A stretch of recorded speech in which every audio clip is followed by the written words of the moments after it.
If white immigrants can come to this country 50 years ago with nickels and dimes and no education, and come here and pool their little nickels and dimes and no education, and put up little stores, develop these stores into larger stores, develop this into an industry which creates job opportunities for whites. And today the black man, according to the government economist, has spending power of $20 billion per year. We feel that with the black man spending $20 billion a year, not setting up any business, not creating any industry, not creating any job opportunities for his own kind, he's not in a moral position to point the finger today at the white man.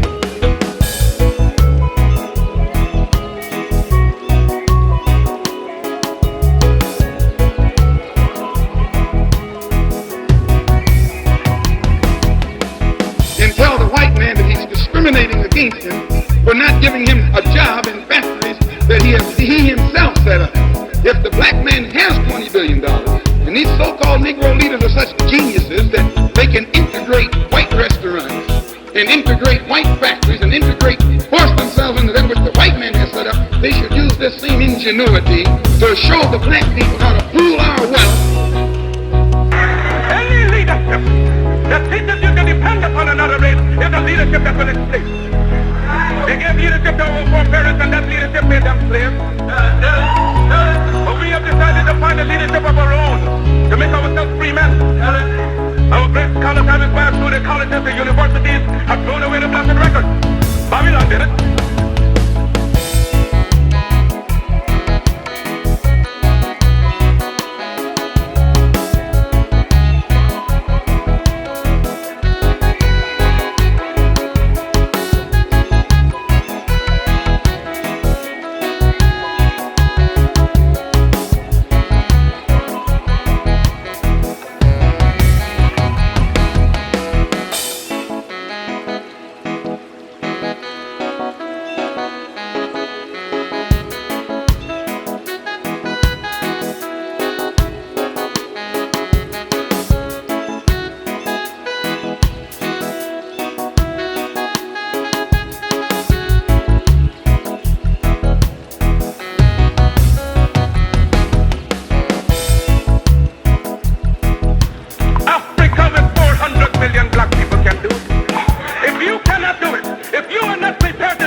You know.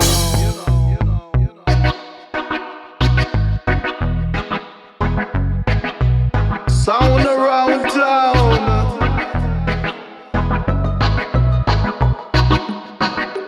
Whoa. Can't you feel the music getting hotter?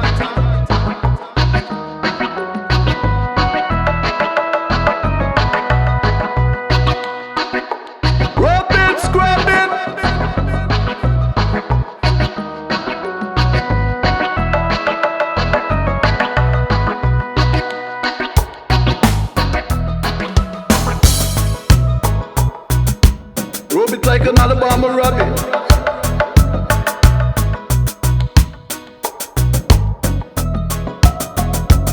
Yes, I am.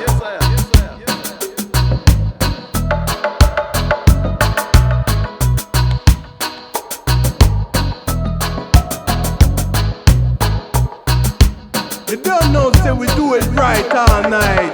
Cause the music sweet like sugar and spice.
shall live and reign.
What is relevant about this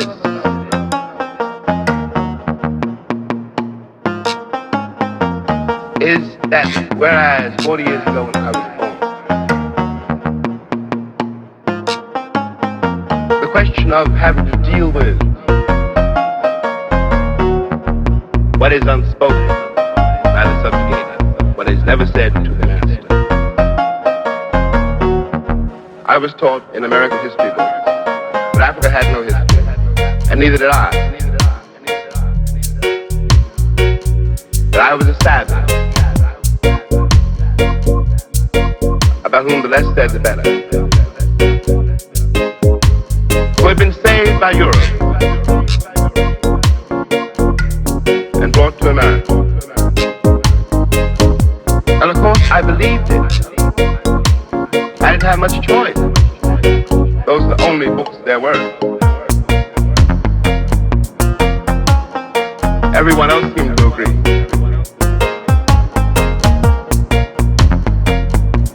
The world agrees. What you see is much bigger, cleaner, whiter, richer, safer than where you are. They collect the garbage.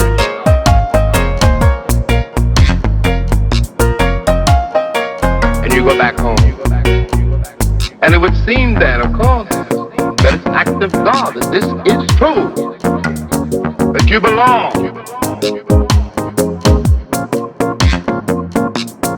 But through the fact that Africa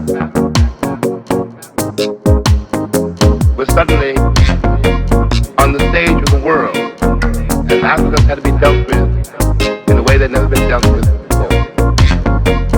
This gave an American Negro for the first time a sense of himself beyond a savage or a power. It has created, and will create, a great many conundrums.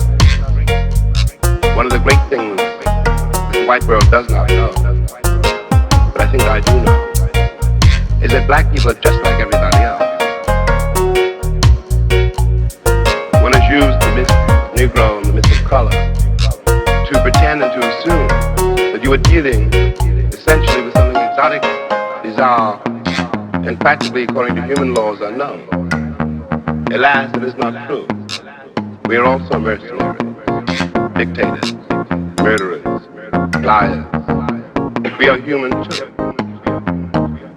What is crucial here between those people whom I pretend has paid for the American dream and those other people who have not achieved it,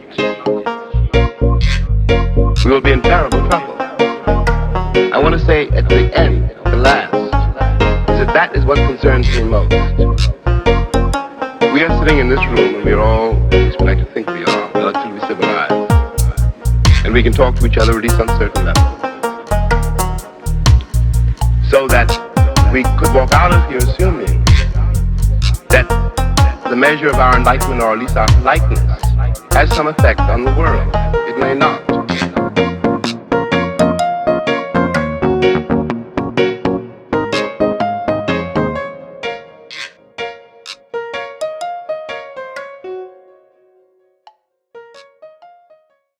Said that it was conceivable that in 40 years in America we might have a Negro president.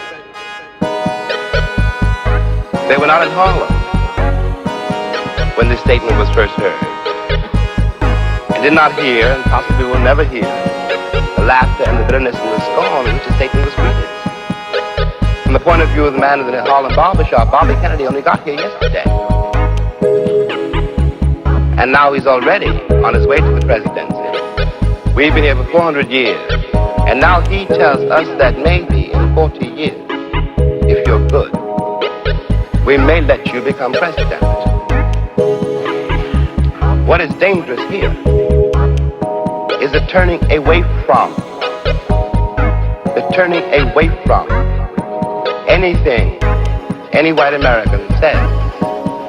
The reason for the political hesitation in spite of the Johnson landslide is the one that's been betrayed by American politicians for so long.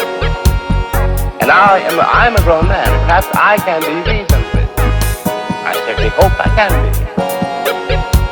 But I don't know, and neither does Martin Luther King, none of us know how to deal with those other people whom the white world has so long ignored, who don't believe anything the white world says, and don't entirely believe anything I or Martin say. And one can't blame them. You watch what has happened to them in less than 20 years. It seems to me that the city of New York, for example, this is my last point, which has had Negroes in it for a very long time. If the city of New York were able, as it hasn't been able, in the last 15 years to reconstruct itself, tear down buildings and raise new ones, downtown and for money, and has done nothing whatever except build housing projects in the ghetto for the Negroes. And of course the Negroes hate it. Presently the property doesn't deteriorate because the children cannot bear it. They want to get out of the ghetto. If the American pretensions were based on more solid, a more honest assessment of life and of themselves, it would not mean for Negroes, when someone says urban renewal, that Negroes simply going to be thrown out to the streets, which is what it does mean now. This is not an act of God, we're dealing with a society made and ruled by men. If the American Negro had not been present in America, I am convinced that the history of the American labor movement would be much more edifying than it is. It is a terrible thing for an entire people to surrender to the notion that 1/9 of its population is beneath them. And until that moment, until the moment comes when we, the American people, are able to accept the fact that I have to accept, for example, that my ancestors were both white and black, that on that continent we are trying to forge a new identity for which we need each other, that I am not a war of America. I am not an object of missionary charity. I am one of the people who built the country. Until this moment, there is scarcely any hope for the American dream, because the people who are denied participation in it, by their very presence, will wreck it. And if that happens, it's a very grave moment for the West. Thank you. Well, I'm originally from Spanish Town, and it was the inspiration to create a tribute in the form of a song for the legend Usain Bolt that got me where I am. Once I posted the video of that song, Usain reposted it, and it got me a lot of attention. So I really want to thank him for that and just big him up some more for being a legend.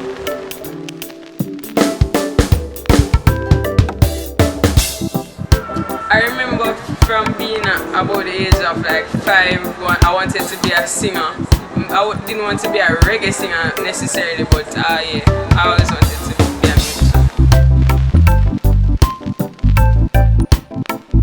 My musical inspirations are literally just melodies, any kind of melodies, and I would consider myself to be melodic.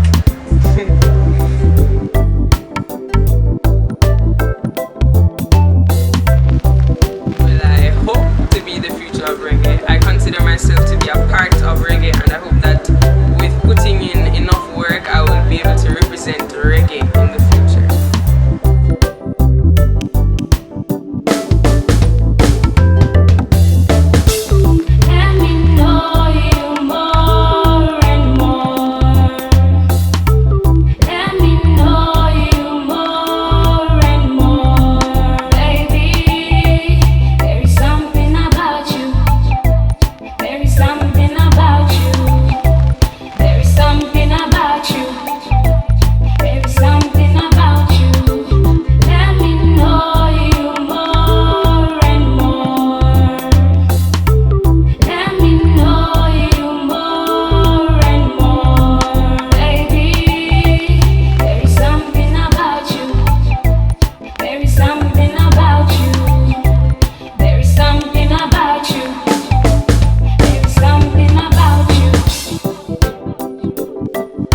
Yes, it is my first official single, and it came about from me having a really bad, like a disappointing experience, and I just wanted to motivate myself to move forward in life, and I just wrote that song as an inspiration for myself, and hopefully it will be an inspiration to others to just, keep burning, keep going, never stop. Definitely a lot more music, a lot more music. I have many dream collaborations. I think there are too many to list out right now. Reggae songs, EDM music, and melodic rock. Let me know you more and more. Let me know you more and more, baby. There is something about you. There is something about you. There is something about you. There is something about you. Let me know you more and more. Let me know you more and more, baby. There is something about you. There is something about you. There is something about you. There is something about you. Let me know you more and more. Let me know you more and more, baby. There is something about you. There is something about you. There is something about you. There is something about you. Let me know you more and more. Let me know you more and more, baby. There is something about you. There is something about you. There is something about you. There is something about you.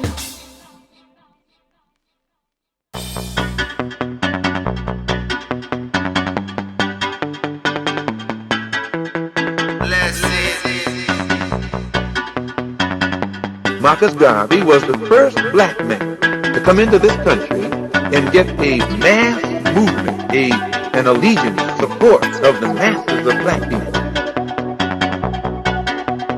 Why?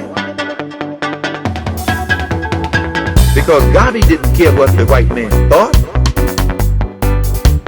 Garvey didn't care how the white man felt. Garvey had the feelings of the black man at heart. Garvey had the hopes and aspirations of the black man at heart. And the black masses detected this. They felt this. They were conscious of this. So they gave Garvey their support.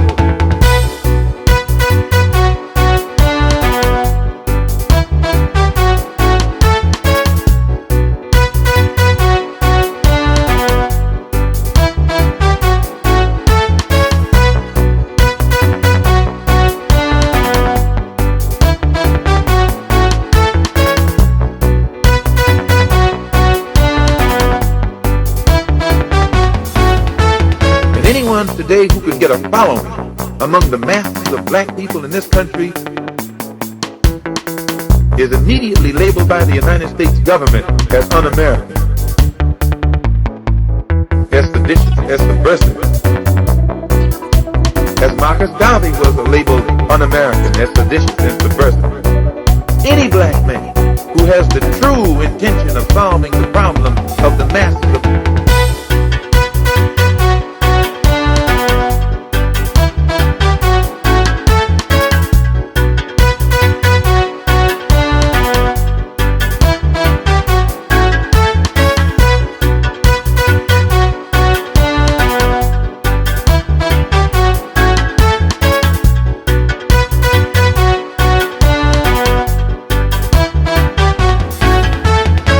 government itself will try and trick that man and trap that man and frame that man, and usually he'll do it by these Uncle Tom Negro leaders whom the government has set up.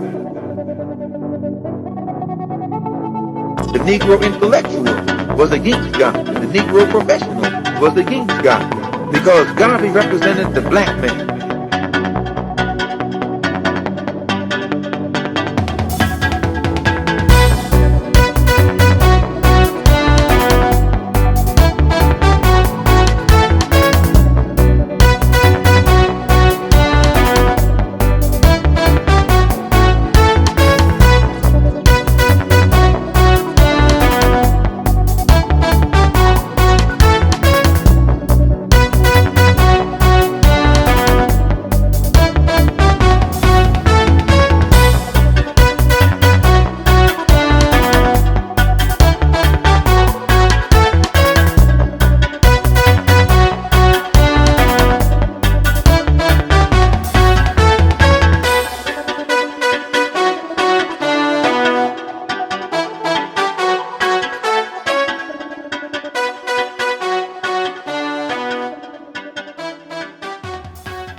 Massive.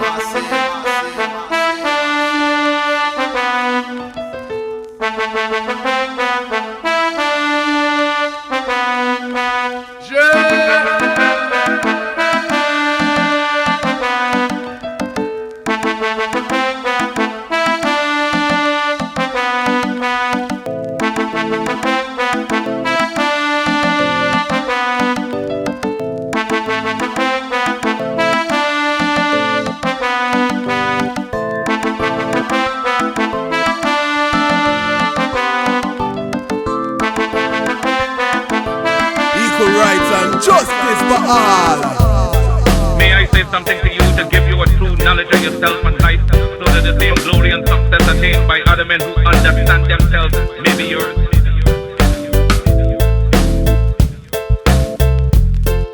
Man in the full knowledge of himself is a superb and supreme creature of creation.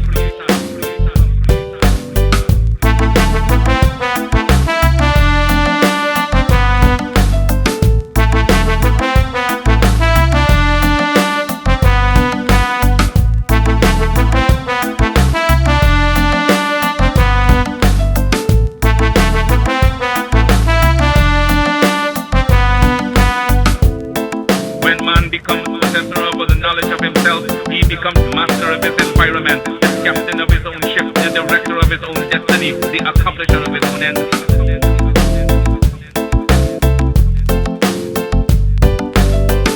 Man should understand himself because man is full of knowledge, and this knowledge is a gift of nature.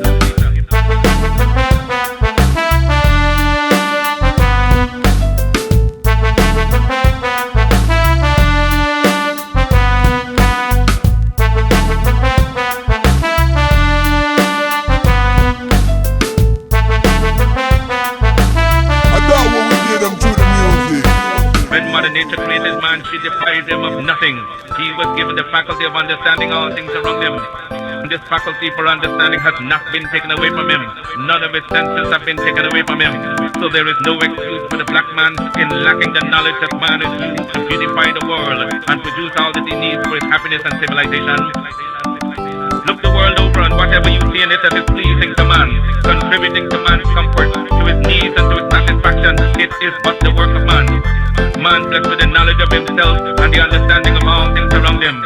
If you are able to live with the knowledge of yourself and with the greater knowledge of nature, you must know what is good and what is not. Bless it. You must know what is finite. You must know that which is material, physical and otherwise is at your disposal to create or otherwise use. If we leave America and go over to the east of Japan, they will be telling their fellow citizens of Japan of the wonderful accomplishments of the Japanese people.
Massive.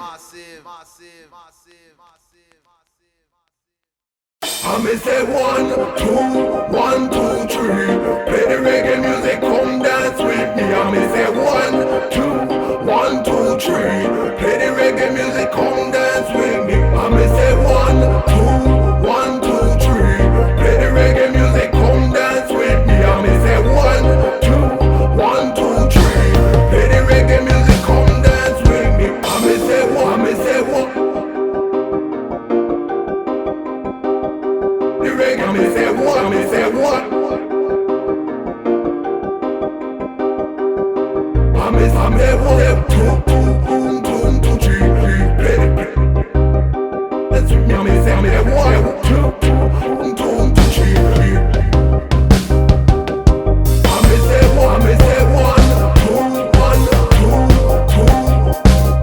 The reggae, I me say 1, I me say 1, 2, 1, 2. The reggae, I me say 1, 2, 2, 2, 3. Play the music, make the sweet. I me say 1, 2, 2, 3. Play the music, make sweet. Yeah man, so we enter Mount Zion, spiritual place, holy place of Rastafari. You see Rastafari life start, yeah man. I see that sign Exodus, movements of your people.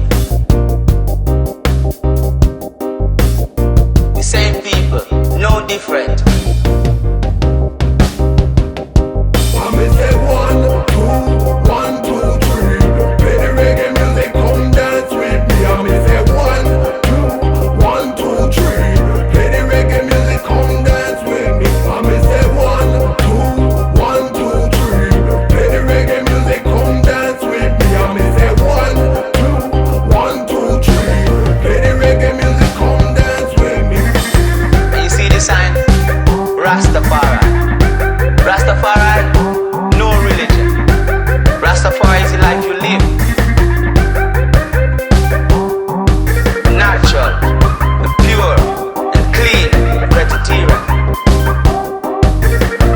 Rastafari, no alcohol. I me say 1, I me say 1, 2, 1, 2, 2, 2. The reggae, I me say 1, I me say 1, 2, 1, 2, 2. I me say reggae, I me say 1, 2, 2, 2, 3. Play the music, make the sweet. I me say 1, 2, 2, 3. Play the music, make sweet. I me say 1, 2, 1, 2, 3. Play the reggae music. Rastafari only smoke marijuana.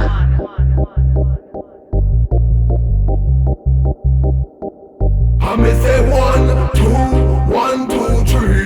Play the reggae music. I smoke herb 24/7. 44/8, right on the clock, so long as I'm not sleeping, I will be smoking herb.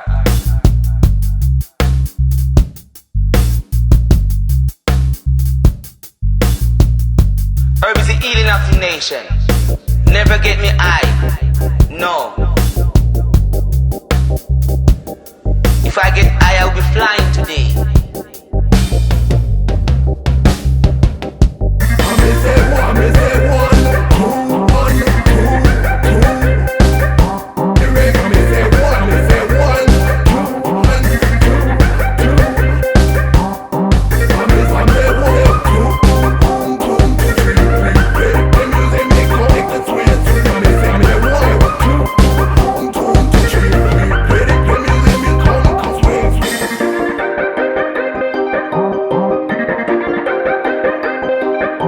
The reggae, I me say 1, I me say 1, 2, 1, 2, 2, 2. I me say reggae.